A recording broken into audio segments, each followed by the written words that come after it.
Tu m'appelles Polly. Le master, c'était chiant, fallait bosser. Elle s'appelait Britney.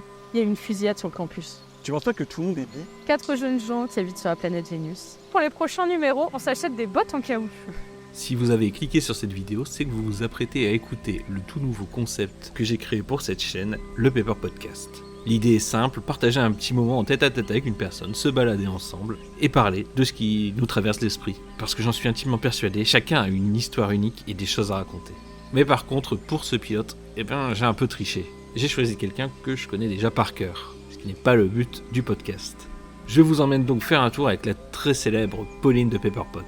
Alors vous allez voir, ce pilote est tout autant un test pour moi qu'une invitation à plonger dans une discussion authentique et sans filtre. Alors installez-vous confortablement et laissez-nous vous embarquer dans notre balade. Bonjour et bienvenue dans cet épisode 0 de Paper Podcast. Il paraît, moi j'avais oublié le nom, Pauline vient de me le rappeler. C'est quoi le but de cette émission? J'ai remarqué en fait quand des gens étaient interviewés sur leur vie, c'est toujours des gens connus. Et je sais pas, il y a quelque chose, c'est toujours très émouvant d'entendre les gens parler de leur vie privée et tout ça. Et je me dis, il y a aussi des gens pas connus qui ont des histoires passionnantes à raconter. Et en partant de ce constat, je me suis dit, ce qui serait bien, c'est qu'on se balade avec des inconnus et qu'on leur pose des questions pour connaître leur vie, pour savoir ce qu'ils pensent du monde dans lequel on vit. Par contre, pour cet épisode 0, du coup, j'ai un peu triché parce que personne voulait venir dans mon émission. Et du coup, j'ai demandé à la célèbre Pauline de Paperpot de venir faire l'émission avec moi. Bonjour. Et donc, du coup, le but, ça va être que Pauline nous raconte sa vie. Elle le fait tout le temps, mais bon, elle va encore le faire. Je connais déjà ma vie sur le bout des doigts, Julien. C'est déjà une star. Donc écoutez, pour mon premier épisode d'un truc où je vais interviewer des gens qui sont pas des stars, j'ai interviewé une star. C'est bien mon problème. Continue-t-on sur le chemin principal ou allons-nous dans la forêt, Julien? Ça, c'est toi qui décides. C'est ton émission un peu. Moi, j'ai envie d'aller dans la forêt parce que, tu sais, moi, la nature et moi, c'est un grand partage. Alors le but, c'est de raconter un peu la vérité, Pauline. Moi, en soi, je ne sais pas tellement comment ça va se dérouler, à part que tu vas me poser des questions. Et il m'a un peu laissé dans le flou pour découvrir avec vous le concept.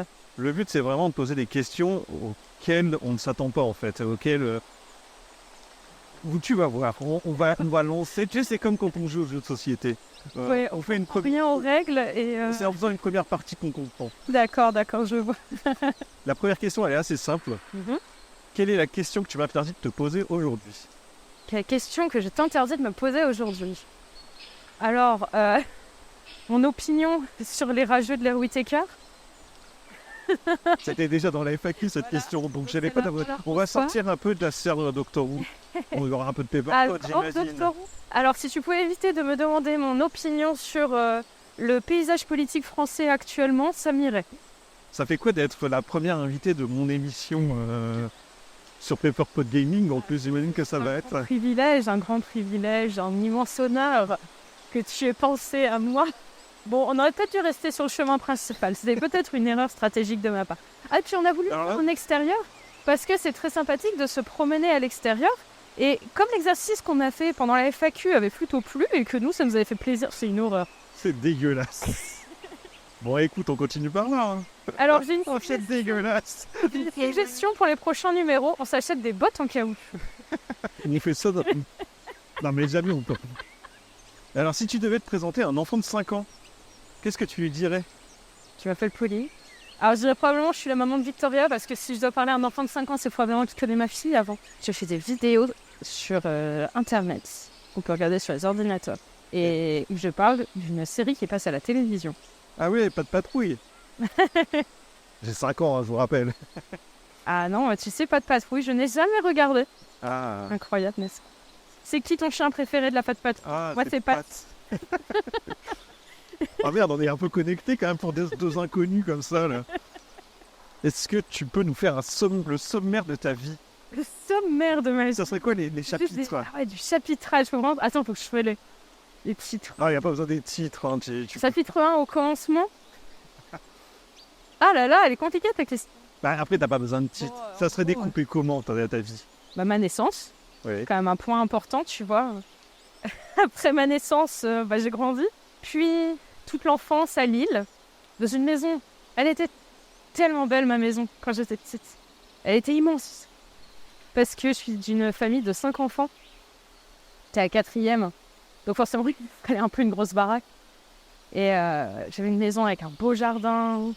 J'imagine que la famille c'était important. T'avais une famille comment un peu sans rentrer dans les détails bien sûr. Une famille très aimante, qui très cultivée. On avait énormément de livres à la maison, beaucoup de VHS aussi. Et c'était chouette de grandir dans une famille comme ça. On s'entend toujours tous bien. Et ça me fait toujours bizarre en fait du coup de voir des familles assez, assez cassées, tout ça, ou alors où les gens s'entendent pas entre frères et sœurs. Parce que nous, on s'est toujours super bien entendu, alors qu'on a quand même une grosse différence d'âge. Ma plus grande sœur, elle a 15 ans de plus que moi, je crois. Et 15 ans. Mon grand frère, il a 12 ans. Ma grande sœur, elle a 9 ans de plus que moi. Donc, ils étaient déjà grands, en fait, quand je suis arrivée. Donc, après, avec ma petite sœur, on a 4 ans d'écart.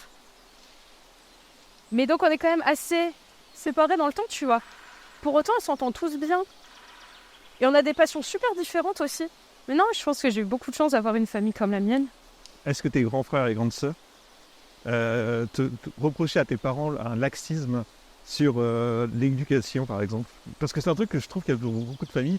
T'as toujours l'aîné qui est très strict sur l'aîné. Ouais. Puis plus les années passent, plus il y a des enfants. Moins c'est strict, plus les parents font bon vas-y fais ce que tu veux, ils ont beaucoup moins de patience. Et vu qu'il y a un gros écart d'âge, je me dis que ça doit être encore pire. Un peu, ouais. Mais mes parents en sont conscients eux-mêmes. Ils étaient quasiment quarantenaires quand ils m'ont eu et ils le disent eux-mêmes. Je sais que mes frères et sœurs, il y a un truc qu'ils n'ont pas forcément super bien vécu quand j'étais tout bébé. C'est que mes parents avaient vraiment pas beaucoup de fric à ce moment-là. Et eux ont dû se priver beaucoup. Alors que moi, en fait, j'étais le bébé, donc c'était normal. J'avais des trucs un peu plus chers, quoi. Eux, ils avaient les marques... ça n'existait pas vraiment les marques discount, tu vois, mais les marques pas chères et tout. Je sais qu'il y a ça qui a joué. Après, oui, forcément, mes parents ont été plus laxistes, je pense, avec ma sœur et moi. Peut-être pour ça qu'on était plus difficiles que mes frères et sœurs. Ils nous sont laissés faire plus de conneries. Et à l'école, ça se passait comment? Oh, super bien. Donc là, on parle de la primaire plutôt à ce moment-là. Ça s'est toujours bien passé à l'école. Enfin, pour les notes, pas tellement pour l'ambiance. Mais non, en primaire, ça se passait bien. Hein. Je m'en sortais très, très, très, très bien. Et faut savoir qu'à l'école, j'ai toujours été tu sais, la... Ah oui, je vois. Bon. Ouais. Madame, je sais tout. Madame, je sais tout, merci, c'est ça que je cherchais. J'étais la madame... On va changer, hein. Ouais, c'est pas changé. Je voulais toujours savoir les trucs et montrer que je le savais. Tu sais, genre, je faisais des exposés sur Dickens. Oui, d'accord, ouais, je vois. Tu sais que quand j'étais en primaire, il y a eu une histoire de choix comme ça, où j'allais à contre-courant. C'était, je crois, la danse de fin d'année en CM2, où en fait, on avait 2 choix. Soit on pouvait faire de la danse du ventre sur du raled, soit on pouvait faire une danse russe. Ouais, t'as choisi la danse russe, alors que toutes les filles ont sûrement choisi la danse du ventre. C'est exactement ça. J'étais la seule fille à choisir la danse russe, alors que toutes les filles ont choisi la danse du ventre. Il y a un seul garçon qui a choisi de faire la danse du ventre. Et du coup, s'est retrouvé avec le chanteur rail au milieu. Et moi, j'étais la seule fille. J'avais une tenue trop classe. Et du coup, t'avais tous les mecs autour avec leur tenue. Moi, j'avais une robe mais magnifique, avec les cheveux remontés, avec un nœud et tout. Trop jolie. Donc, j'ai bien choisi. Je sais qu'au collège, t'as fait un peu la même chose. Avec le choix de la langue, la deuxième langue. Non, mais attends, c'est juste parce que j'ai pris allemand. Il y a plein de gens qui prennent allemand. C'est pas que mais pourquoi t'as pris allemand? Parce que t'aimais Tokyo Hotel comme tout le monde, c'est ça? Non, parce que Tokyo Hotel n'était pas encore sorti à l'époque. J'aimais Rammstein, par contre. Mais ce n'est pas que pour ça, c'est parce que mes frères et sœurs, ils avaient tous fait allemand. Mon cousin est franco-allemand. Alors, il y avait ça aussi. Est-ce que tu as fait latin aussi? Oui, j'ai fait latin. Oui, bon, d'accord, t'étais dans la classe des élites, de l'élite. Dans la classe de l'élite de mon collège. Mon collège était vraiment dans une ville grave, à côté de Lille. Et le collège était nul. C'était vraiment le bordel dans ce collège. En plus, c'était un collège privé. Mais c'était le genre de collège privé pas trop cher qui récupère tous les gens qui se sont fait virer de tous les collèges publics alentours. C'est ça. Tu vois le genre? Ouais. et du coup, c'était un collège catholique? Voilà. Privé catholique, d'accord. Et du coup, ça te plaisait, toi? En fait, c'était tout ce que je connaissais parce que j'avais fait toute ma scolarité dans le privé, en fait. Ouais, c'est normal que tu aies des cours de cato, des cours de caté. En vrai, le cours de caté, c'est intéressant. Et il paraît que aussi, quand ma sœur y est arrivée, donc 4 ans plus tard, elle a eu des cours, alors attends, je sais plus comment ça s'appelait, mais en gros, de plusieurs religions. Tu vois, en fait, nous, les cours de caté, ça parlait que de chrétienté, tu vois. Ouais. C'était vraiment c'était de l'étude du Nouveau Testament, quoi, en gros. Et alors qu'elle a eu des cours là-dessus. Elle a eu des cours sur la chrétienté, elle a eu des cours sur le judaïsme, sur l'islam et sur le bouddhisme. Je trouve ça cool, en fait. Ouais, c'est cool. Bah, c'est l'évolution de la société, même déjà à l'époque. Ça date de quand, ça, ce que tu es en train de raconter? Ça fait 20 ans, déjà. Ouais, ça va faire 20 ans. Vous avez 8 ans, c'est comme ça. Oh, le coup de vieux. Le collège, c'est loin. Le collège, c'est la vie. Ah, je regrette pas, hein, parce que le collège, c'est quand même pas le plus fun. Qu'est-ce que tu as préféré entre primaire, collège, lycée? Primaire, je pense. La primaire? Ouais, le lycée, c'était cool sur la fin. Le début, c'était pas ouf. Je me suis embourbée avec une espèce de mec toxique qui m'a un peu pourri ma vie pendant les 2 premières années de lycée, quoi. Donc le lycée, c'était cool. Mais à l'extérieur, c'était un peu... Ou t'as pourri la vie comment? Enfin, C'était juste, tu vois, le genre de mec super possessif qui veut tout le temps faire des trucs avec toi, qui accepte pas que tu vois d'autres mecs. C'est après cet âge. Parce que c'est le moment où j'ai découvert que j'étais bi. Je voudrais me remercier parce que du coup, je pouvais pas trop squatter avec des mecs. Donc ça m'a permis de découvrir une autre facette de ma sexualité, merci à lui. Non, mais c'est vrai que c'était un mec, tu vois, vraiment super possessif, super culpabilisateur aussi, tu vois. Ouais, bah, quand je l'ai largué, c'était genre oui, je faire croire vais me que- suicider. Oui. Je pense. Après, je vais pas être généraliste, mais je pense que tous les garçons passent par ça. Après, de façon plus ou moins violente. Ouais, plus ou moins. C'est ça, lui, c'était aussi... tu sais, c'était le genre... Il m'a pété ma PSP à coups de poing. Ah, bah là, par contre, ça, on peut pas l'excuser, ça. Ouais, non, la tu vois, ça PSP. fait partie des trucs finaux, tu vois, qui ont fini de mettre un clou au cercueil. Oui, ouais, c'était un peu. En plus, il était violent, quoi. T'avais pas un petit peu un syndrome Mais de. t'es pas violent envers moi, tu Non, vois. oui, ouais. Mais c'est le genre de mec qui peut devenir violent Ouais. envers toi à la suite, quoi. Donc je pense que je suis partie au bon moment, tu vois. Est-ce que t'avais pas aussi un petit syndrome de l'infirmière? Si, complètement. Si, je pensais que je pouvais le soigner, tu vois. Ouais. Je pensais que je pouvais Ouais, mais ouais. bien de ce bad guy, tu vois. Je pense que c'est pareil, tu vois, t'as toujours ce côté un peu... Ça, c'est plus pour les filles, tu vois, qui vont sortir avec quelqu'un, un bad boy, tu vois. Ouais, mais c'est le fameux truc de... Ouais, les filles, elles préfèrent les bad boys que Ouais, voilà, parce que les... t'as envie de soigner... Enfin, de... Tu sens que c'est un petit cœur blessé. Voilà, c'est Tu ça. peux le ramener sur le vrai. Non, en fait, c'était juste... Et aujourd'hui, il fait quoi? C'est rien. Il a essayé de me recontacter il y a genre 10 ans. Comment je te l'ai envoyé chier? Genre, il venait juste aux nouvelles et tout. J'ai dit non, mais en fait, je ne veux pas être en contact avec toi. J'espère que tu comprends. Il a fait ouais, ok, d'accord. Et c'était ton premier copain, du coup? Non, c'était pas le premier. C'était le premier long, tu vois, un peu avant. Il y a... Ça fait comment ton premier copain? Ton premier petit copain, c'est celui de primaire, celui... Ah, le ton premier amoureux. Ton premier amoureux, Le voilà. premier amoureux, c'était Jordan. Et aujourd'hui, il devient quoi, Jordan? Jordan, bah, je sais pas, il va bien. Je crois D'accord. que c'est acheté une baraque il y a quelques années. Ça, j'ai pas beaucoup de nouvelles. En fait, quand tu repenses à tous tes ex, Ouais. est-ce que tu penses qu'il y a des occasions manquées un peu? Est-ce que des fois tu y repenses en te disant Non, pas vraiment. Jordan, tu vois, à 5 ans, si j'avais vécu avec lui, voilà où j'en serais aujourd'hui. Enfin, c'est vrai que c'est compliqué parce qu'on a une vie assez... Bah, elle est cool, la vie. Notre vie est cool en fait. Que j'y pense pas particulièrement, non. Non, j'y pense pas trop. Parfois, je me demande si mon crush de lycée, Adèle, Ouais. ce qui se serait passé si je m'étais mis avec Adèle. Puis je me dis, dans quoi je me serais encore embourbée, quoi. Parce que du coup, quand j'étais avec le mec toxique, j'ai eu un crush sur une meuf. Pardon, ça glisse. Ça va? Je viens de ton côté, Pauline, attends. Mais après pourras- coup, j'ai réalisé qu'elle était tout aussi toxique. Bah, elle était peut-être pas aussi toxique, mais elle était pas très nette non plus, donc... Jordan, il aurait pas peur de la boue, lui, ça, c'est sûr. Du coup, Adèle. Adèle. C'est bien, je balance un nom comme ça, si ça se trouve, salut Adèle si tu tombes là-dessus. Désolée de dire que t'étais un peu toxique. À être gentil, Adèle. Enfin, Non, ouais, elle est gentille. Elle est gentille, mais elle a eu beaucoup de soucis. J'espère pour elle que ça va mieux. Et je pense que t'imagines, si j'étais sortie à l'adolescence avec quelqu'un comme Adèle, le nombre de soucis que ça fait. oui, Ouais. bah, Entre elle qui était assez t'aurais, compliquée, famille d'homme. t'aurais, Ça aurait été bien. t'aurais une autre vie, quoi. Ah bah complètement. Donc non, j'y pense pas forcément, tu vois. Moi, ça me Notre vie me va. Donc non, je pense pas régulièrement. Moi, tu vois, notre vie me va, mais c'est vrai qu'il y a des fois, Ouais, parfois. j'y repense, je me dis, je suis le stalker un peu, tu vois, je regardais un peu. Bah oui, dans mes ex, il y en a que je suis sur Insta, par exemple, tu vois. Et je suis content, en fait, de voir que tout va bien, en fait, que leur vie s'est bien passée, tu vois. Et je trouve que c'est intéressant, nous deux, enfin, à part justement ce mec-là, j'ai l'impression qu'on est quand même en relativement bon terme avec la plupart de nos ex. Ouais. Alors, elles te diront pas tout ça. Non, ouais, non, peut-être pas de peu. Bon, il y en a, la plupart, je les ai perdus de vue, tu vois. Mais ça s'est jamais mal fini, en fait. C'est, mon ex d'avant toi. On se suit toujours sur les réseaux sociaux, on se commente de temps en temps nos trucs. Voilà, il n'y a pas de blême, quoi. Est-ce que tu veux qu'on parte sur un autre sujet, peut-être C'est un autre sujet, ouais. Donc, t'as dit que t'étais bi. Mais aujourd'hui, tu vois, t'es en couple. T'as même... Enfin... Je suis en couple hétéro. T'es en couple hétéro. C'est pas contradictoire. À partir du moment où t'es bi, tu... Ah, ça aussi, c'est la question que j'aurais pu dire en quelle question que tu vas me poser parce que ça va m'énerver. Non, écoute, c'est comme ça.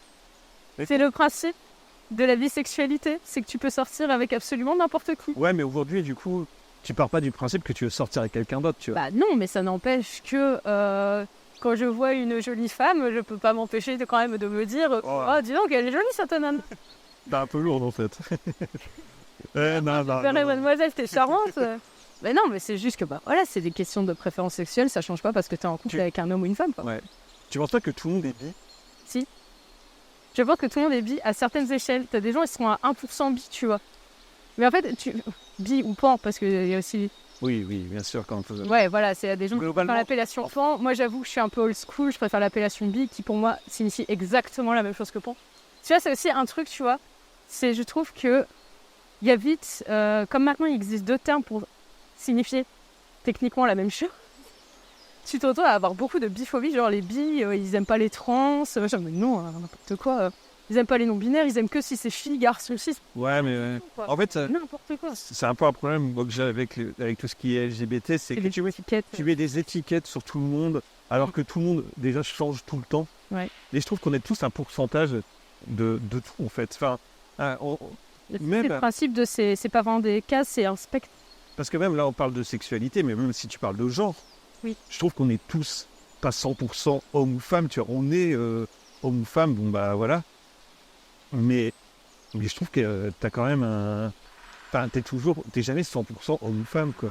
Enfin, même question biologique, t'es jamais 100% homme ou femme. Parce que toutes les femmes ont de la testostérone, tu vois, par exemple. Ouais, oui. C'est donc même là, en fait, t'as des nuances. C'est trop figé de mettre les cases, enfin, de mettre uniquement dans 2 cases en termes de sexe. Et pareil en termes de genre.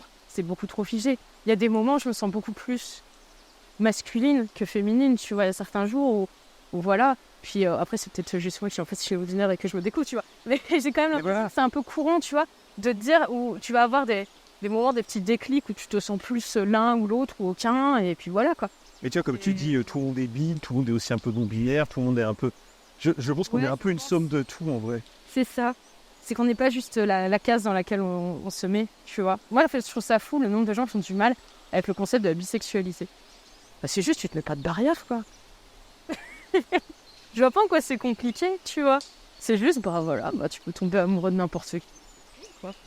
Mais tu te sens bi quand tu te dis, voilà, c'est 50-50, tu vois, c'est 50% homme, 50% femme. Enfin, moi, je vais prendre mon exemple, je dirais peut-être 90% femmes, 10% hommes, tu vois. 90% femmes, 90% hommes. Non, 180%. Non, je sais pas, 60% hommes, 40% femmes, peut-être, tu vois. Et c'est dur à dire comme ça parce que justement, tu mets pas les nuances. Et puis c'est juste que, techniquement, je suis sortie qu'avec des hommes, mais j'ai eu des crushs sur des meufs, tu vois. Ouais, je sais pas, c'est dur à dire, hein. Parce que, ça dépend aussi des périodes, ça dépend de ton état d'esprit. Je sais pas. C'est dur. Mais je pense que c'est juste pas quantifiable, en fait. Je pense qu'il y a des phases dans ta vie où tu vas être plus attiré par l'un ou par l'autre. Est-ce qu'on change de sujet un peu? Je sais pas ce que j'ai. Attends, je ressors ma feuille. Je vois la question suivante sur ma feuille, quel est ton repas préféré?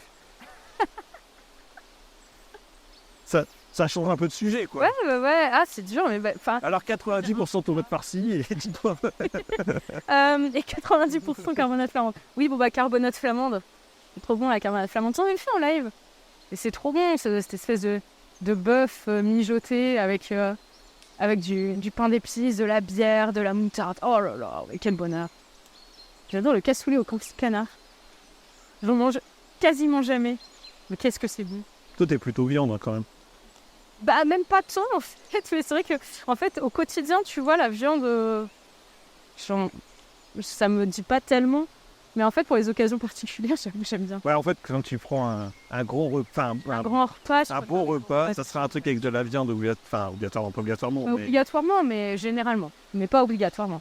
Mais par exemple, hier, j'ai fait un velouté de potimarron avec des petits marrons grillés. Je vais te dire, ça dépotait. Ça vaut toutes les carbonates du monde, quoi. Non, quand même.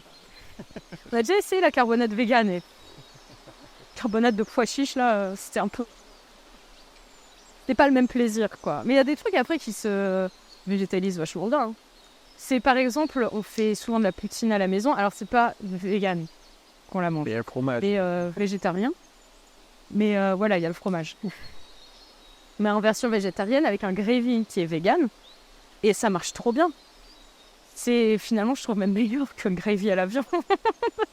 Genre, j'adore le curry de pois chiches. Trop bon le curry de pois chiches. C'est tout con à faire. Tu prends ta boîte de pois chiches, paf, tu mets un poivron, un oignon, vas-y. D'abord tu fais ça, poivron, oignon, tu fais mijoter tranquillou, tu peux même mettre d'autres trucs si tu as envie, hein. Aubergine ou je sais pas quoi. Et après, tu rajoutes tes pois chiches, tu rajoutes ton lait de coco, paf, tu sers ça, et tes épices curry, tu sers ça avec du riz, et paf, t'as un bon plat, c'est rapide à faire. Alors je crois qu'on s'est un peu paumé là. On est un peu bloqué. Attends, qu'est-ce qui... Par le petit chemin là-bas. Je suis pas sûr à 100%. Et toi, c'est quoi ton plat préféré? C'est pas bon, c'est pas mes questions. Moi. D'accord. Et toi, c'est endive au jambon. Oui, c'est les endives au jambon, j'adore ça. Je t'ai fait découvrir en plus. Oui, parce que moi, je ne mangeais pas d'endive au jambon. En fait, moi, les endives au jambon, je les fais sans sauce, sans béchamel. Sans béchamel. J'ai toujours pas fait comme ça, en fait. Mais avec beaucoup de beurre, par contre. Et oh là, mais on est parti où, là? Je sais pas du tout, mais on y va. Et donc, avec beaucoup de beurre, c'est très bon. Je vous en ferai à l'occasion. Et c'est très simple, et moi, en vrai. je connaissais les endives au jambon de mon père, qui sont à la béchamel. Qui sont très bonnes aussi, en vrai. Qui sont très bonnes aussi, oui. Mais disons que quand j'étais petite, je n'aimais pas ça. Je mangeais juste du jambon à la béchamel. C'est rigolo parce qu'en plus, j'aimais pas... Enfin, aujourd'hui, tu vois, j'aime pas des masses à béchamel. Pourquoi pas un peu, tu vois. Ah, mais c'est truffé d'ortie, cet endroit. Mais donc, la béchamel, c'est pas trop mon truc. Quand j'étais petite, j'aimais pas le jambon. Voilà, fun fact à mon sujet, j'aimais pas le jambon. J'aimais pas non plus Les gens, ils sont contents d'être restés jusque-là pour avoir entendu ça. Hein. Non, mais tu sais, c'est vraiment le truc de la gamine chiante qui a des goûts de luxe, tu vois. J'étais aussi relou à ce niveau-là, tu vois. J'étais pas relou qu'à l'école. J'aimais pas les trucs simples. J'aimais pas du tout les sandwichs jambon beurre, c'était même pas à peine d'y penser. La baguette, vraiment, ça me lourd. En fait, j'aimais pas les trucs tout simples. Les coquillettes, j'aime toujours pas trop les coquillettes. Hein. C'est pas le squish que ça fait, tu vois. Oui, t'es bizarre quand même. Hein.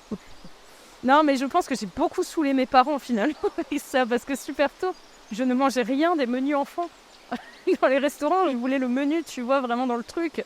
Tant qu'à faire d'aller au restaurant, je voulais une salade de gésier, tu vois.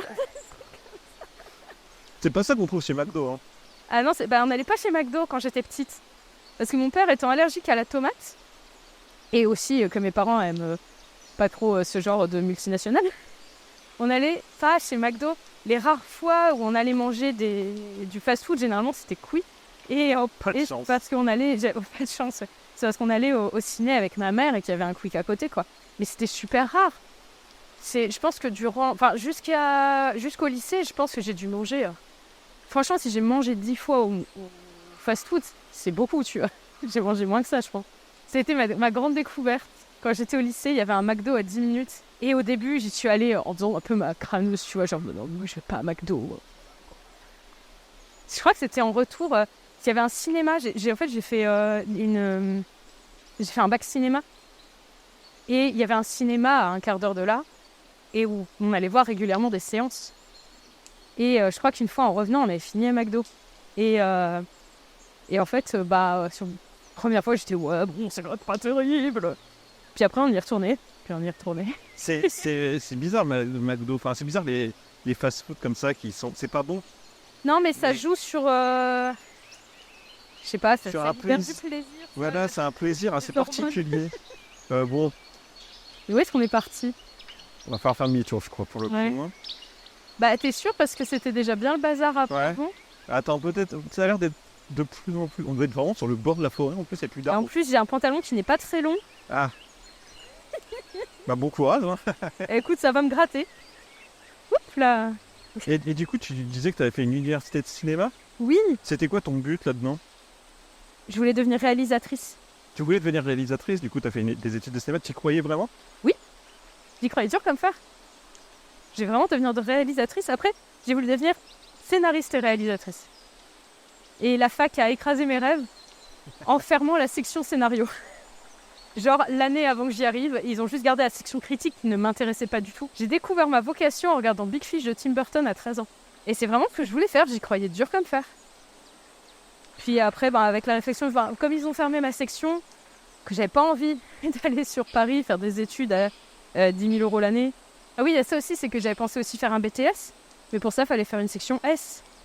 Un Sauf que BTS moi, quoi, j'ai fait du la coup? section L, et c'est en plus, c'est complètement stupide, parce que le bac cinéma, tu ne pouvais le faire qu'en faisant L.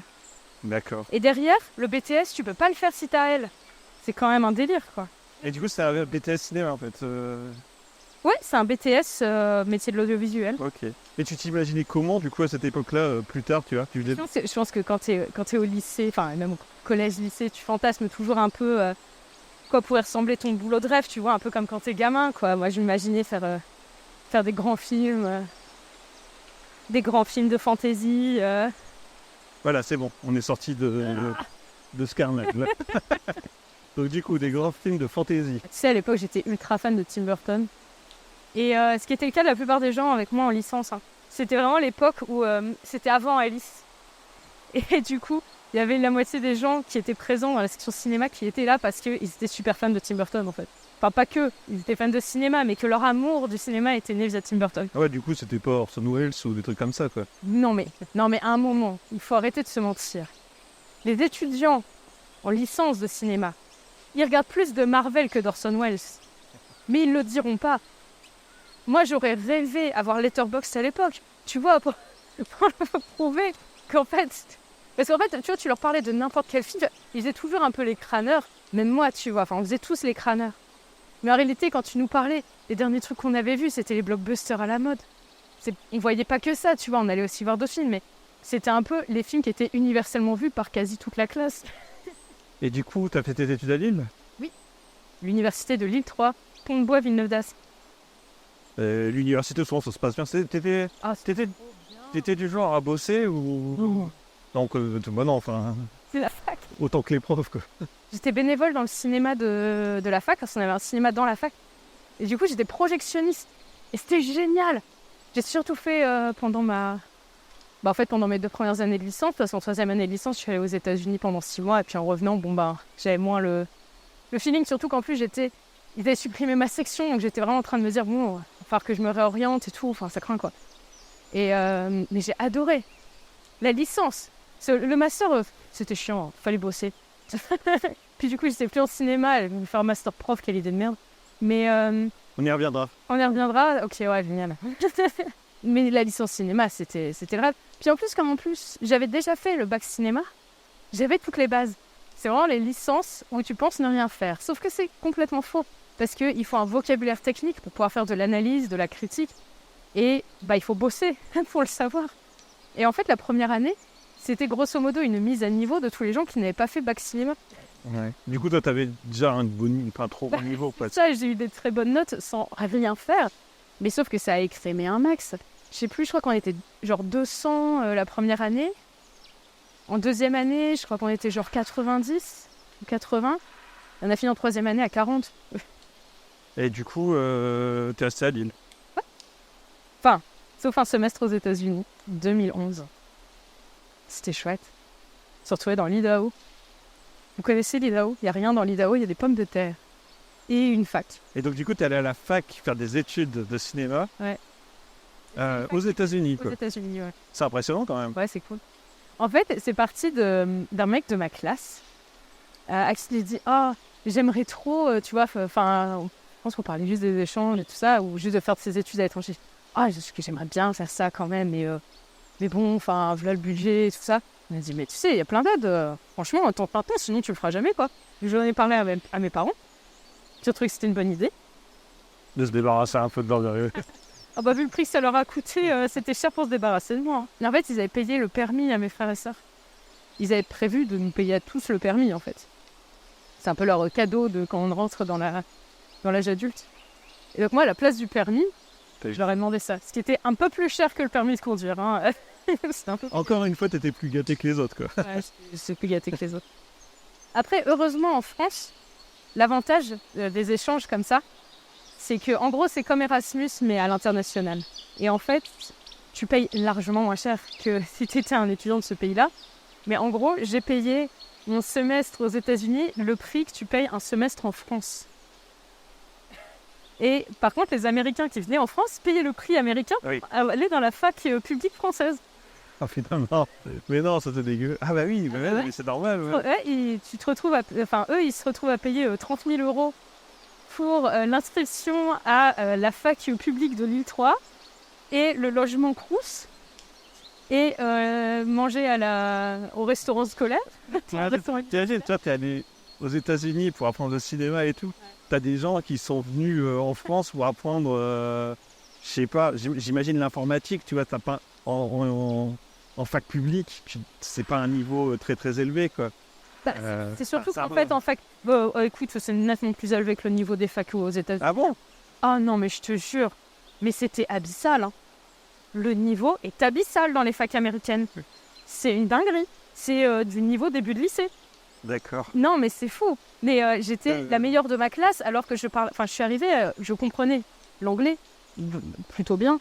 Je parlais très très très très mal. Mais en fait, tu t'habitues vite vu que tu parles en anglais constamment. Mais le niveau était abyssal. J'étais la meilleure en cours d'anglais. Parce qu'en fait, ils n'ont pas de cours d'anglais. Et donc, je me suis retrouvée à prendre un cours de niveau master. De niveau, enfin, première année de master. 2 cours d'anglais. Et en fait, c'est des cours de grammaire. Mais genre, on a appris ce qu'était un sujet, un verbe, un complément. C'est une façon différente de voir la langue. C'est juste parce qu'en fait, ils ne l'ont pas appris à l'école. Mais en fait, c'est trop bizarre. Et tu te dis, mais t'imagines qu'il faut attendre. Parce qu'ils ont 4 années de licence. Hein. Donc, il faut attendre ta 5e année d'études supérieures à $20 000, là. Pour qu'on te dise que c'est un sujet et un verbe. Ouais. Non, mais c'était lunaire, en fait. Et j'étais la meilleure de ma classe. Et quand j'en ai parlé à la prof, elle m'a dit, non, mais c'est normal. Ça me surprend pas. Bon, ok. Bon, du coup, je sors un peu du truc parce que je le sais, mais t'avais eu combien, quelle note t'avais eu, quelle moyenne générale t'avais eu aux États-Unis? T'avais pas genre un... Enfin, t'étais... 7,5. T'avais 17,5 et en France, ça a été... Ça a été baissé à 13.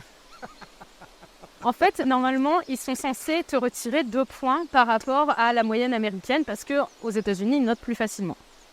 Donc voilà, c'est le truc parce que comme tu es dans un autre pays, que c'est compliqué, que tu dois faire plus d'efforts, ils te pénalisent pas non plus trop normalement. C'est bien précisé dans le truc, ne retirer que 2 points aux élèves. Sauf que moi, dans ma section, je me dis, mais non, mais d'habitude, elle a 13-14 de moyenne. Non, on va pas lui mettre 16,5. Mais espèce de pignouf, c'est parce que là-bas, j'ai bossé. Ça n'avait rien à voir avec le fait que... Enfin oui, c'était ok, c'était plus facile. Mais quand j'étais aux États-Unis, j'ai jamais autant bossé sur mes cours de ma vie parce que je voulais réussir ce semestre. Je me retrouve avec 13 en France, quoi. Tu fais non. Et si on parle pas de cours, enfin, la vie aux États-Unis, c'était bien. Je sais que les États-Unis, c'est très grand, tu vois. Enfin, oui. Oui. Les routes sont grandes, tu peux très peu te balader à pied, tout ça. Ça se passait comment, du coup? T'as pu vivre ton rêve américain un peu? J'avais pas particulièrement envie à la base d'aller dans l'Idaho, hein. C'était mon 9e choix. Erreur de la fac française, c'est qu'en fait j'ai passé mon TOEFL, donc comme le TOEIC quoi. Mais donc j'ai passé mon TOEFL et j'ai eu un score au TOEFL. Et ils m'ont assigné dans une fac où techniquement il me manquait 2 ou 3 points, tu vois, au TOEFL. J'ai dit ils ont accepté de me prendre quand même, c'est cool quoi, tu vois. J'apprends plusieurs mois plus tard alors que je crois qu'on avait déjà acheté les billets d'avion quand on allait les acheter, je sais plus. J'apprends qu'en fait, la fac, c'était l'université du Vermont, finalement ne me prend pas. Parce que, en fait, la fac française s'est gourée dans mes résultats. et avait envoyé le mauvais score. Il m'avait rajouté 10 points. Ce qui fait que du coup, j'avais pas le niveau minimal nécessaire. Et donc, je me suis retrouvée avec mon 9e choix à la place de mon 3e. Alors, sachant qu'en plus, les facs auxquelles j'avais le droit de... Enfin, on m'avait clairement dit, demande pas la Californie, demande pas New York. On m'avait dit, c'est mort, tu les auras pas. Ok, donc j'avais pas demandé. Mais donc, dans le reste des États-Unis, il n'y avait pas énormément de facs qui proposaient un cursus cinéma, en fait. Et donc, la fac que j'avais pris ne proposait pas de... Enfin, l'université de l'Idaho n'a pas de cursus cinéma. Ouais. Et du coup, en fait, j'avais genre 2 cours. Il n'y avait que 2 cours dans toute la fac, sauf qu'il en fallait 3. Il en fallait 3 pour valider mon semestre.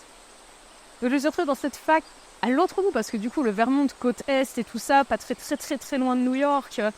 Enfin, c'était pratique, c'était pas si cher. Ça revenait, je sais pas, à 700, tu vois, le billet d'avion. Je me suis retrouvée à un endroit où c'était les cassons, quoi. Et du coup, là, au niveau de la vie, ça se passait comment? Tu dormais dans un...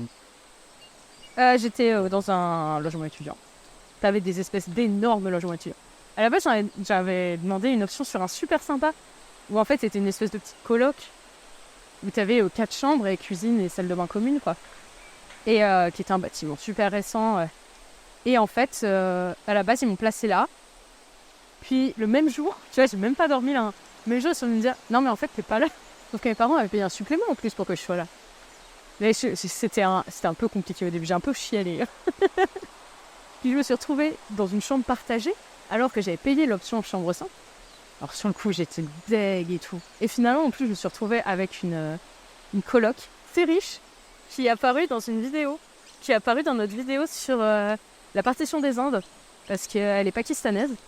Et c'était génial. Finalement, j'étais contente d'être en chambre partagée. C'était trop bizarre, parce qu'en fait, il y avait notre chambre de 2. À côté, il y avait une autre chambre de 2 avec... je sais plus comment s'appelle l'une des deux. Et l'autre, ça s'appelait Britney. Moi, je sais le nom d'autre, hein, tu vois. Tu m'en as tellement parlé. Elle s'appelait Britney. Ça s'invente pas. Et je me souviens plus comment s'appelait l'autre. Rebecca.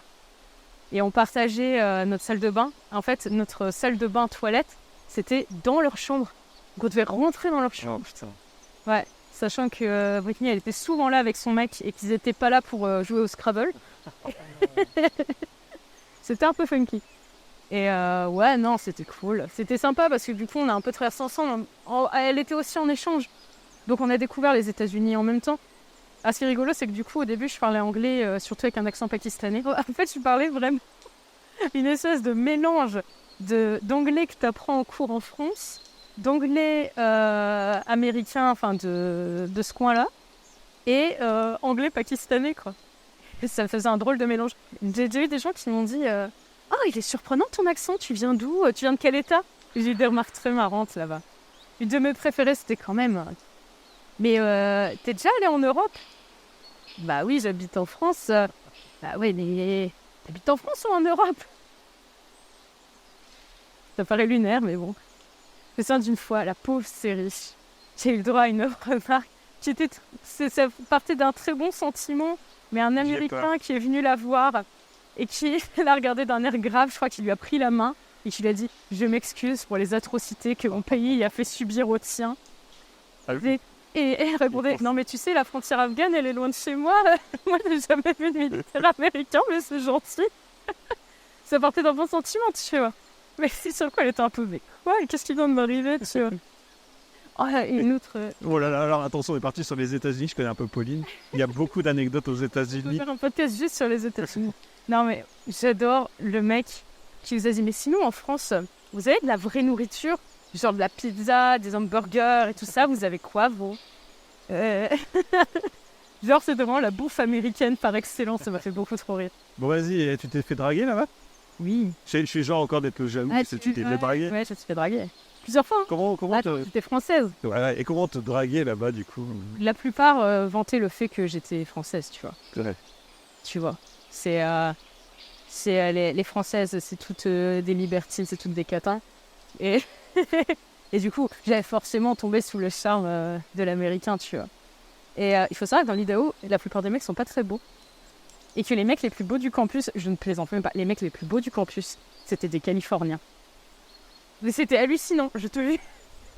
Donc la plupart c'était ça. Il y en a un qui a fait la pire drague possible pour quelqu'un comme moi, qui déteste les armes à feu, la guerre et compagnie. Et le mec m'a dit « Non mais si tu veux, viens chez moi. Alors il faut aller... Lui il habitait dans le Washington, j'étais juste à la frontière de l'Idaho et du Washington. Et lui en fait, lui habitait dans le Washington parce qu'en fait sur le campus t'avais pas le droit aux armes. Ouais. Et donc il me proposait de venir chez lui dans le Washington pour me montrer sa collection de pistolets et de fusils d'assaut. Tu y allais du coup? Bah non, non, j'y suis pas allée, non. Mais j'ai trouvé ça audacieux. Je crois qu'il avait genre 16 pistolets, fantôme.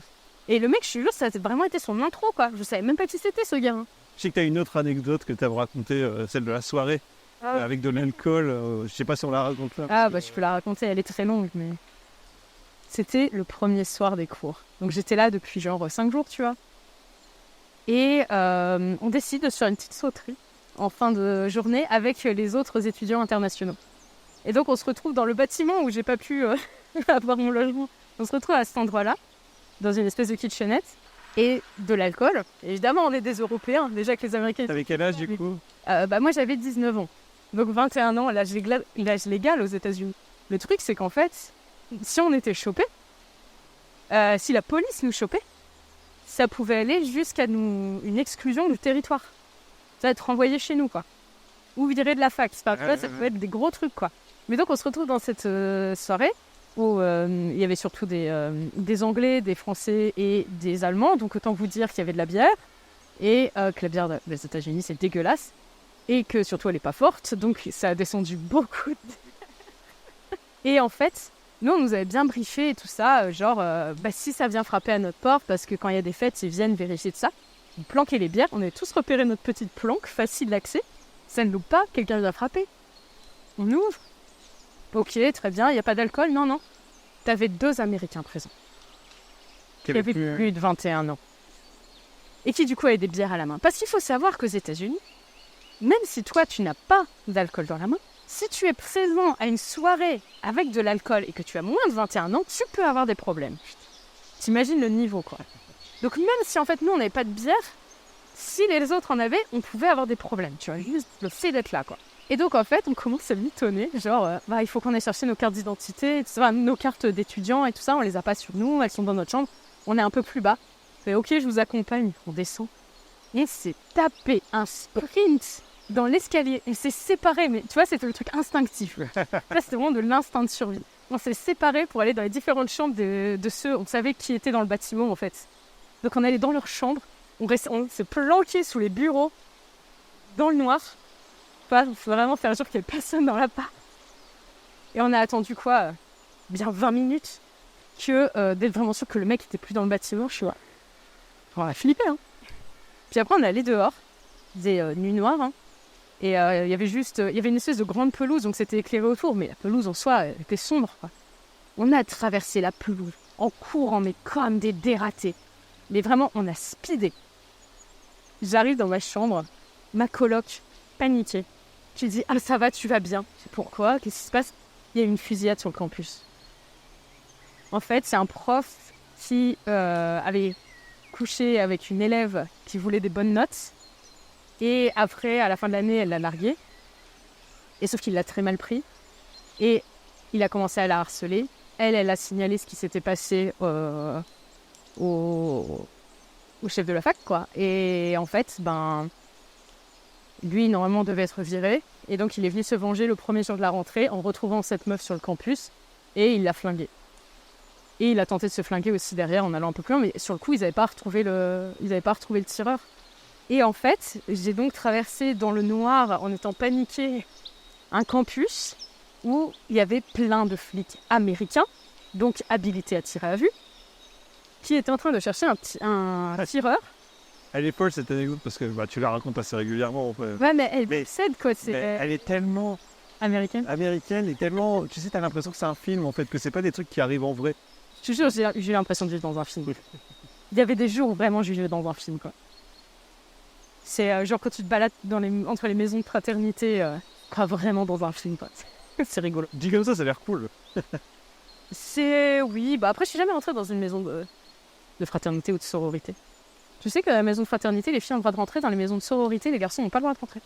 D'accord. Je ne vais pas raconter l'anecdote du mec qui est tombé de la fenêtre l'année avant que j'arrive parce qu'il a essayé de se barrer, parce qu'il était en train de faire son affaire avec sa copine et ils sont passés par la fenêtre et sont tombés et sont restés pendant des mois à l'hôpital juste parce qu'ils ont cru qu'ils allaient se faire surprendre en plein ébat dans la sororité. Moi, je l'ai raconté quand même. Bah, du coup, tu l'as raconté. Bon. Et comment ça se passait avec ta famille Oh, c'était compliqué. C'était dur à la fin, comment il me manquait. Pourtant, je suis pas partie longtemps. En fait, je suis partie grosso modo 5 mois. Il y a ma plus grande sœur qui s'est mariée à ce moment-là. Et ça a été dur de suivre par visio. À la base, quand j'allais dans le Vermont, j'étais censée faire l'aller-retour. Mais sauf que le billet d'avion coûtait 2 fois plus cher dans l'Idaho, j'ai pas pu. Et c'était vraiment frustrant. Surtout qu'en plus, on parle de 2011, les connexions Internet n'étaient pas ce qu'elles sont actuellement. Donc, autant te dire que la connexion mobile dans une salle des fêtes, ça tenait pas très bien. J'ai juste pu la féliciter et ça a coupé, quoi. Et j'en ai pleuré toutes mes larmes. Donc ça, c'était dur. Et aussi à la fin, mais je pense que ça, quelle que soit la durée où tu vas, tu sais, c'est un peu comme les vacances. Ouais. Où tu as toujours une espèce de flottement à la fin. Ouais, t'attends la fin. C'est ça, tu sais que la fin est très proche, que tu peux pas non plus te remettre sur des gros trucs. Et t'as tendance à limite trouver le temps long, en fait. Ouais, je vois ce que tu veux dire. Et du coup, genre les 2 dernières semaines, j'en avais marre, j'avais envie d'être chez moi. Mais tu vois, je pense que je serais partie 1 an. Ouais, ça aurait été les 2 mois, enfin les 2 semaines avant de partir, que ça aurait paru long. Ouais, c'est ça, je pense que c'est vraiment adapté, en fait. C'est comme quand tu fais une route. Des fois, tu vas faire des routes d'une demi-heure, ça va te paraître long, une demi-heure. Et des fois, tu vas faire 12 heures de route et ça va te paraître beaucoup moins long parce que tu te conditionnes en fait dans ta tête au temps que tu vas mettre en fait. Oui. Et là, je pense que c'est la même chose, quoi. C'est exactement ça. C'est les 2 dernières semaines, c'est vraiment, j'en avais marre. En plus, on s'approchait de Noël. Tu vois, rien que ça, par exemple, je pense que passer Noël loin de ma famille, je l'aurais super mal vécu. Noël, c'est vraiment mon jour préféré de l'année. C'est le jour où tu passes du temps en famille, où tu partages. Moi, ce que je préfère, limite, c'est même pas d'offrir les cadeaux. Enfin, c'est pas de recevoir les cadeaux, c'est de les offrir. Ce que j'adore, c'est la recherche, les cadeaux pour faire plaisir aux gens. Et par exemple, aux États-Unis, pour mes cours, parce qu'en fait, là, tout à l'heure, je disais, il manquait un cours. Ouais. Et donc, ils m'ont créé un cours spécialement pour moi. J'étais la seule élève du cours pour que je puisse valider mon année. C'est les avantages de payer techniquement $20 000. Donc, j'ai eu un cours où, en fait, c'était juste avec un prof dans son bureau, en fait. Et c'était un cours sur les séries télé. Et donc, je devais regarder des saisons entières de séries télé pour ce cours. Oh bah, ça va. Ouais, c'est cool. Hein. Et donc, ce temps-là, je l'ai passé aussi en tricotant. J'ai beaucoup tricoté aux États-Unis. Et du coup, j'avais fait des mitaines pour à peu près tout le monde dans ma famille, je crois. Cet épisode 0 est très dense, hein, quand même, parce qu'il y a encore plein de trucs qui me viennent en tête. C'est le problème de te connaître, en fait. C'est que t'es quelqu'un qui parle beaucoup aussi. Ça. Oui, j'aime bien raconter mes anecdotes, surtout les États-Unis, parce que t'as tellement de nostalgie et de bons souvenirs. Et nous, t'avais un copain à l'époque. Oui.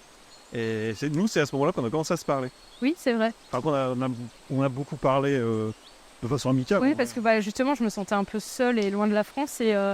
Et du coup, tu avais commencé à me parler à ce moment-là, parce que, en fait, moi, le moment où j'allais me coucher, c'est le moment où toi, tu te levais. Ouais. Oui, c'est vrai, je me souviens. On allait bosser, on discutait. C'est cool. Et tu m'as envoyé un cadeau d'anniversaire, alors que mon copain, non. Oui. C'était ça que tu voulais. Oui. Ouais, j'ai reçu ton cadeau d'anniversaire. Mon copain a fini par m'en offrir un, genre 2 mois plus tard. Et c'était un cadeau super intéressé. Donc toi, c'était cool. Ah, vous, tu m'as envoyé. C'était un Walkman, c'est ça? Alors, à la base, tu m'as offert le CD de Justin Bieber et un t-shirt Pikachu. Et j'ai répondu que mon PC ne lisait pas les CD, que c'était dommage quand même. Et du coup, tu m'as envoyé un Walkman en plus. Un Walkman CD, là, un Discman. Un Discman. Non, c'était quelque chose. Du coup, tu es revenu des États-Unis. Et là, qu'est-ce que tu as fait? Du coup, tu as fait une année de fac de... Non, j'ai terminé mon dernier semestre de cinéma. Ah oui, du coup, il y avait un autre semestre. Puis après, j'ai fait master éducation. Et pourquoi tu t'es retrouvée, alors que tu voulais être réalisatrice, comment tu sais que tu t'es retrouvée à vouloir faire de l'éducation? Je me suis rendu compte que mes rêves étaient un peu inatteignables, tu vois. Et j'ai voulu partir sur un truc où il y avait un peu plus, tu vois, de stabilité pour avoir une... En fait, je commençais à penser vraiment avoir une vie de famille, tu vois. Okay. J'ai pas envie d'une vie où je passe mon temps... En fait, je pense que le fait d'avoir passé 5 mois loin de ma famille, je me suis rendu compte que j'étais pas faite pour passer autant de temps loin de ma famille, tu vois. Et que du coup, réalisateur, ça s'y prête moyen. Disons que c'est un métier passion, quoi. Ah c'est carrément du métier passion, ouais. Mais en fait, je me suis vraiment rendu compte à quel point j'étais accro à ma famille, en fait. Que ça me faisait trop bizarre de faire voir ma famille, d'être loin de mes parents, surtout. Donc t'as pris un métier Stable. dans la fonction publique. Qui était, en fait, à la base, voilà, mais c'est dans la fonction publique. Non, mais c'est parce qu'en fait, à la base, avant de vouloir être réalisatrice, je voulais être maîtresse d'école. Ouais, en vrai, tu serais une très bonne maîtresse d'école. Dans un contexte favorable. Dans un contexte où l'éducation nationale ne serait pas ce qu'elle est, tu serais une très bonne prof. Regarde, tu parles beaucoup, tu sais beaucoup parler, donc voilà, tu sais quand même te faire respecter, tu sais... T'aimes bien à faire apprendre des choses aux gens, tout ça. Ouais. Et tu t'entends très bien avec les enfants. En fait, en vrai, t'es la maîtresse idéale, mais je dirais. Je sais pas si je suis la maîtresse idéale, mais ce qui est sûr, c'est que je n'étais pas faite pour travailler dans des conditions de 30 élèves par classe, double niveau, dans école difficile, avec aucun soutien de la direction ni de l'éducation nationale, quoi. Je suis tombée la seule année où tu avais 2 années de stage, parce que j'étais sur une année entre 2 eaux. Et en fait, on va pas rentrer dans les je vais pas rentrer dans les détails, mais ça s'est pas très bien passé. Pas très bien passé. Le premier stage s'est super bien passé. Et la deuxième année, j'étais sur une école affreuse. C'est rigolo parce que hier, j'ai revu un de mes collègues de l'époque qui apparemment maintenant fait des remplacements. Et ça a fait bizarre de retomber sur lui. Et qui visiblement lui aussi avait un très mauvais souvenir de cette école et lui aussi a fait un burn-out l'année suivante. Visiblement, il est resté dans l'éducation, mais moi non. Donc toi, t'as fait un burn-out. J'ai fait un burn-out. C'était dur. C'était vraiment compliqué. C'est compliqué de t'en remettre en plus parce que tu te remets en question, tu sais pas ce que tu veux faire, quoi. Et heureusement que toi, tu m'as dit qu'avec ton salaire, on avait suffisamment de stabilité pour que je puisse faire ce que je veux. Donc j'ai fait vidéaste. Je suis retournée à mes premiers amours, mais version, tu vois, un peu plus raisonnable. Version YouTube, quoi. Version YouTube. Mais non, mais comme ça, je m'entraîne, j'écris mes scripts. Je réalise quand même, je fais mon montage. J'ai découvert une passion pour le montage. J'aimais bien faire du montage avant, tu vois, mais je suis pas monteuse. Mais c'est vrai que j'avais fait un stage à France 3, mon stage de 4e. Parce que dans mon collège catho, là, on faisait des stages en 4e et en 3e.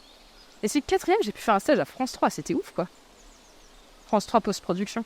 Oui, du coup, en plus, ce qui est bien avec YouTube, c'est que tu fais un peu ce que tu veux, quoi. Bah ouais. C'est que, tu fais tout, tu gères tout, bon, il y a des gros youtubeurs qui gèrent pas tout, tu vois, mais qui gèrent plus tout aujourd'hui, mais ils ont tous commencé comme ça. C'est que t'as une gestion de tout, en fait, tu fais un peu de tout. Tu fais un peu de tout mal, mais tu fais un peu de tout. C'est exactement ça, tu fais un peu de tout mal, mais tu fais un peu de tout. C'est exact, c'est bien de C'est pas parce que t'es mauvais, ou mauvaise, que tu fais des choses mal, c'est parce que t'as pas le temps, en fait, t'as tellement de choses à gérer. Oui, parce que t'es tellement polyvalent que t'es obligé d'adapter ton temps sur chaque truc. Tu peux pas passer ton temps... Enfin, t'es obligé de te former toi-même, mais après, tu peux pas non plus pousser la formation à fond. Il y en a, tu vois, qui vont sur un domaine particulier pousser leur formation vraiment à fond, tu vois. Mais en fait, t'apprends petit à petit, t'apprends de tes erreurs, t'améliores, et c'est cool. J'aime bien faire ça. Puis en plus... j'ai toujours mon petit rêve secret. J'ai envie de publier mes bouquins. Ah, c'était une de mes questions. La question, c'était... c'était pas son bouquin, mais c'est quoi ton Everest? Comme mon Everest, c'est publier mes bouquins. Je pense que c'est ça, parce que mon bouquin, j'ai commencé à l'écrire quand j'avais 14 ans. Ça parle de quoi, ton bouquin? Alors, mon bouquin, c'est l'histoire de 4 jeunes gens qui habitent sur la planète Vénus. Et il y a un avion au-dessus de moi. Donc, on entend l'avion. Ça, c'est bizarre dans ton synopsis quand même. Il faut devenir intégrer un avion qui se au-dessus de toi. Après, c'est très méta, c'est très bien. Hein. Non, c'est 4 jeunes gens qui habitent sur la planète Vénus. Et il y en a un qui s'appelle Eji, qui en fait est...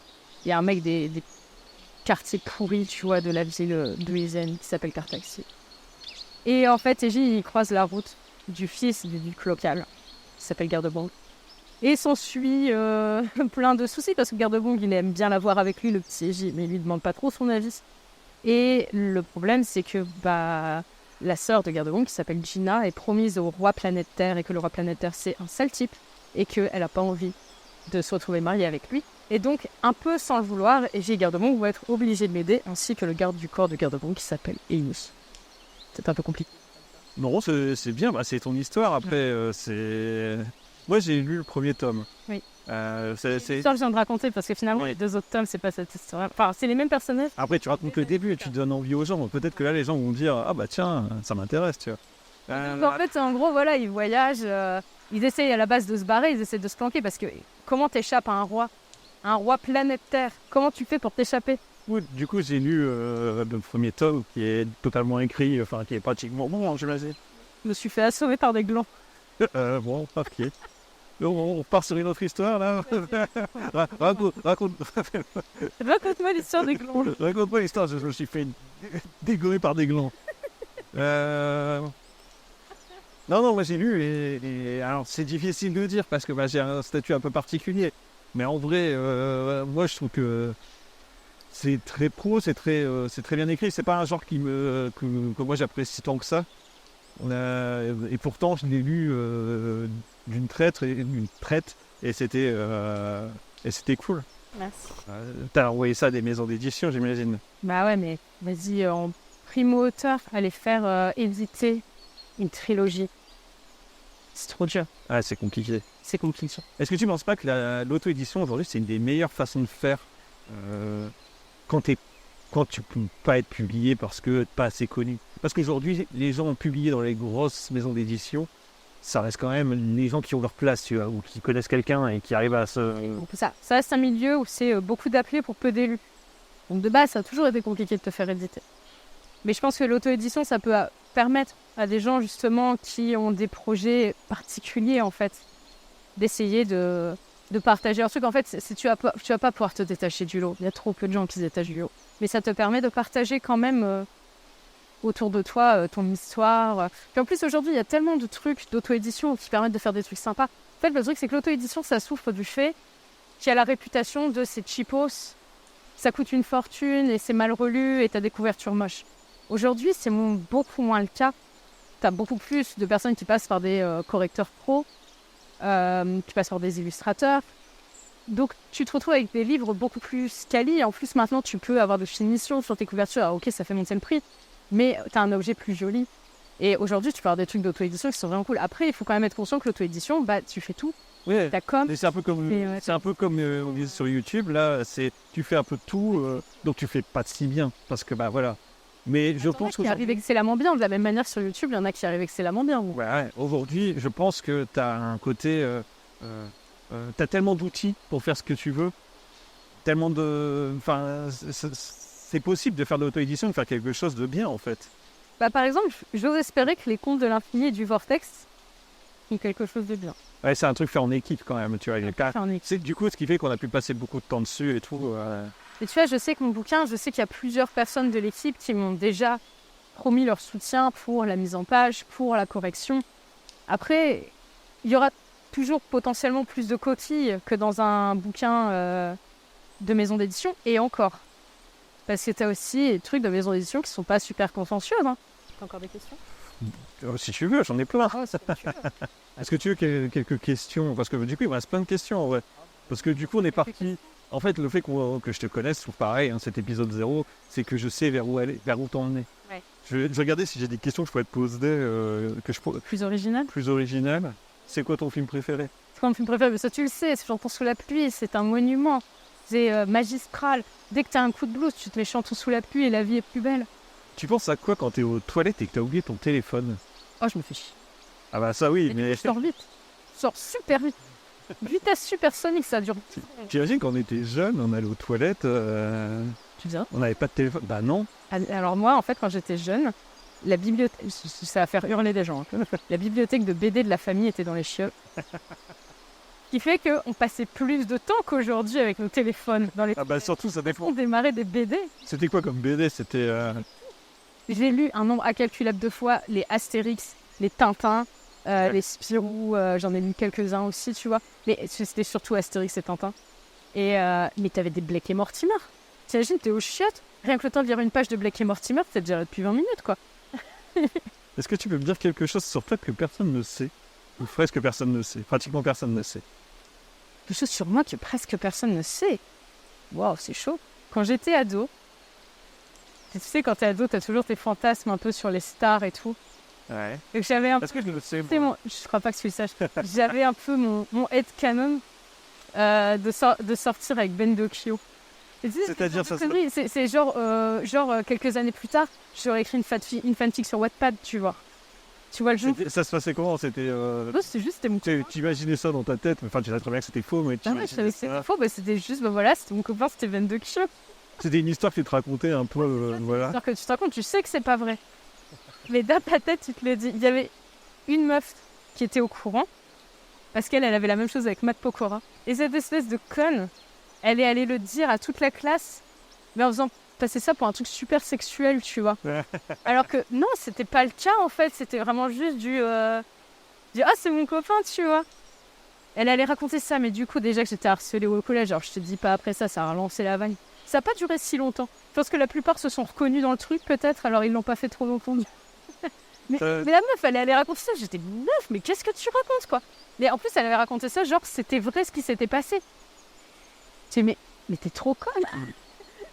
On est débile à cet âge. Moi, T'as 13 ans, tu racontes ce genre de truc, quoi. Mais... Je réfléchis et je me dis, j'ai pas de truc comme ça, je ne pense pas. Il vient de me revenir là, je l'avais complètement oublié, ce truc-là.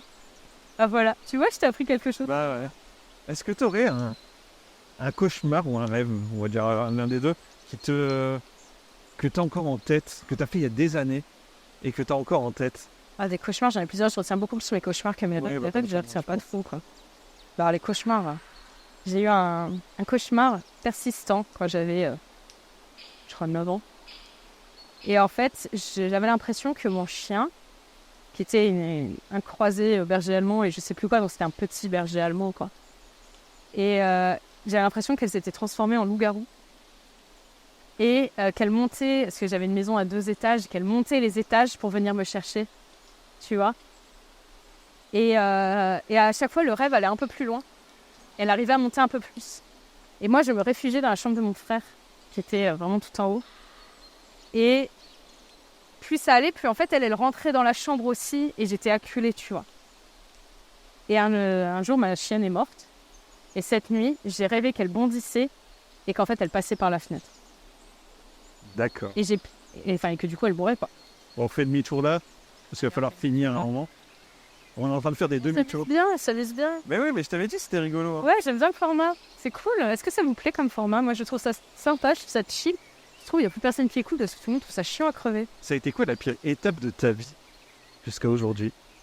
Pire étape de ma vie? Perdre mon grand-père. Ça a été... c'est la première personne que j'ai perdue, quoi. Et c'est affreux, quoi. Perdre quelqu'un pour la première fois. C'est à l'époque, en fait, j'étais encore, tu vois, un peu religieuse et tout.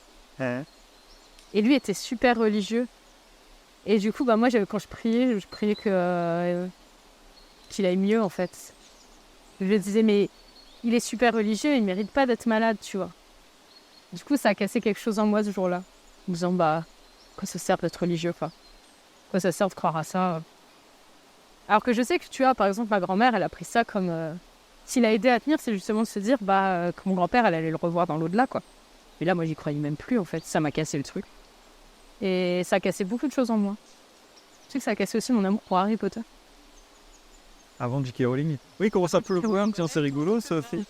Ouais, parce qu'en fait, c'est débile. Hein. J'avais 12 ans, je crois. Et j'ai prié que je préférais ne pas avoir le tome d'Harry Potter 5 qui venait juste de sortir et que mon grand-père reste vivant. J'ai eu le tome d'Harry Potter 5 et mon grand-père est mort le lendemain. Ah, mais non, mais enfin... Et c'est quoi ton rapport aujourd'hui à la mort? En fait, il y a plusieurs trucs. La mort des autres et ta propre mort, en fait. Ça, toute la mort, ça me terrifie. Pourtant, c'est plutôt sympa. Non, mais ça m'angoisse. Et à un moment où j'étais super angoissée par ça. Genre, j'y pensais tous les jours. C'est quand j'ai dû faire une opération qui n'avait rien, qui avait rien de mortel, quoi. Mais comme c'était ma première opération chirurgicale, ça m'a vraiment fait baliser. Et en fait, et aussi la spécialiste que j'ai vue, elle m'a dit que si je me faisais pas opérer dans 10 ans, j'étais morte. Ce qui n'a pas dû aider, tu vois. Mais du coup, ça m'a fait baliser pendant des jours. Et en fait, quand j'ai eu des explications d'un autre spécialiste et tout ça, on me dit ça va. Et après l'opération, plus rien, en fait. Putain, je me suis vraiment mis des trucs en tête. Ouais, parce que c'était vraiment rien du tout en fait. Et j'avais beau te dire que c'était pas grand-chose. Ouais, mais je trouve que l'autre, elle m'a fait super peur en fait. D'où tu vas dire à des gens, dans 10 ans, t'es mort si tu fais pas ton truc. Ah, c'est vraiment le sujet qui m'angoisse par excellence. Merci. En fait, j'aurais dû dire ça la première question, tu vois. Bah voilà, on va terminer sur ça. Ah non, mais vraiment, ça me terrifie. Ce qui est fou parce que tu vois, par exemple, quand j'écris des histoires, il y a plein de morts dedans. Ouais, mais c'est pas des vrais, enfin, c'est des histoires. Ouais. Mais... Moi aussi, j'aime bien les films où il y a des morts, hein, globalement. C'est qu'en plus, on aime les films d'horreur, quoi. Mais tu vois, dans le contexte réel, vraiment, ça me terrifie. Enfin, tu sais, parfois, je me fais des calculs. Genre, j'ai déjà passé un tiers de ma vie, tu vois, en fait, max. Tu vois, c'est des trucs comme ça. Puis après, t'obsèdes. Ouais, plus tu vieillis, plus c'est difficile. Hein. Bon, allez, c'est qui ton youtubeur préféré? Not serious. Not serious, pourquoi? Parce qu'il est trop marrant. Il est hilarant. Dès qu'il y a une vidéo de Not serious qui sort, on la regarde direct, quoi. J'adore ce mec. Il est super marrant. On va quand même terminer, parce que c'est quand même assez long, en vrai. Je pense pas que ça dure aussi longtemps avec les autres personnes, en vrai. Là, on a vraiment fait quelque chose. Ça fait des années. Oui, bah, c'était pour finir les questions. Là, je vais te poser la dernière question qui est si là, sans dire à qui, tu avais un message à faire passer à quelqu'un, ça serait quoi le message?